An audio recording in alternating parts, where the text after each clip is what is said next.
গেল কয়েক বছরে খুলনা অঞ্চলের কৃষি অর্থনীতিতে নতুন মাত্রা যোগ করেছে তরমুজ। এখানকার তরমুজ মিষ্টি ও সুস্বাদু হওয়ায় দেশজুড়ে রয়েছে এর চাহিদা। স্থানীয় কৃষকরা বলছেন, তরমুজের বীজ বপন থেকে সংগ্রহ পর্যন্ত সময় লাগে 2 মাস। প্রতি বিঘায় খরচ হয় 25 থেকে 30,000 টাকা। ফলন ভালো হলে বিক্রি হয় 50,000 থেকে 1 লাখ টাকা। তবে চলতি মৌসুমের শুরুতেই বৃষ্টি হওয়ায় শঙ্কা বেড়েছে কৃষকদের। প্রতিকূলে এখনো যায়নি, কিন্তু এরপর থেকে যদি বৃষ্টি বেশি হয় তাহলে গাছের সমস্যা হবে রৌদ্র হলে। কিন্তু এখনো ফলাফল গাছে যে পরিমাণে আছে দেখা যাচ্ছে ধরেছে, এতে কৃষকের খরচটা অনেকটা কম, কিন্তু ফলনের পরিমাণ বেশি।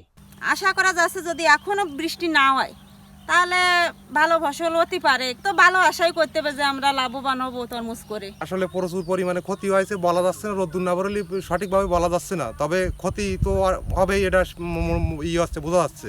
এখন পানি বেঁধে গেছে, আমরা এই কোদাল দিয়ে কাটিয়ে টাটিয়ে কোনো রকম পানিটা একটু সরাচ্ছি, আর যা বাদানি আছে যাই হোক যতদূর যা সম্ভব ভাজি লালতে পরে ফেলানোর চেষ্টা করতেছি। কৃষি বিভাগ জানায়, শুষ্ক মৌসুমে উপকূলের মাটিতে লবণাক্ততা বেড়ে যাওয়ায় জমিগুলো আমন ধানের চাষের পর অনাবাদি পড়ে থাকত। এখন সেই জমিগুলোই স্বপ্ন দেখাচ্ছে উপকূলের চাষিদের। তরমুজ যেটা হয়েছে এটার ফলনটা ভালো আশা করতেছি আমরা, যদি বৃষ্টি ঠিকঠাক মতো এরপরে যদি আর না হয় তাহলে ভালো হবে। দাম তো বাজারে এখন যেটা দেখা যাচ্ছে এই দামও যদি কৃষকরা পায় তাও লাভবান হবে। তরমুজ সিজনালটা কম করে অফ সিজনাল তরমুজের দিকে উৎসাহিত হয়েছেন, কারণ ওটাতে গতবার বেশি মূল্য পেয়েছে।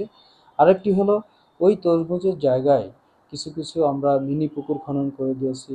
সরকারের খাল খনন কর্মসূচি শুরু হয়েছে। এই ওয়াটার রিজার্ভ করে, সারফেস ওয়াটার ব্যবহার করে তারা কিন্তু এখন ওইখানে বোরো চাষ করছে।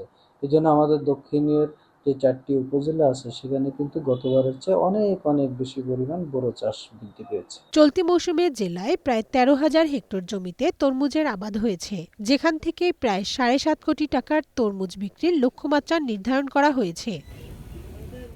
One national desk.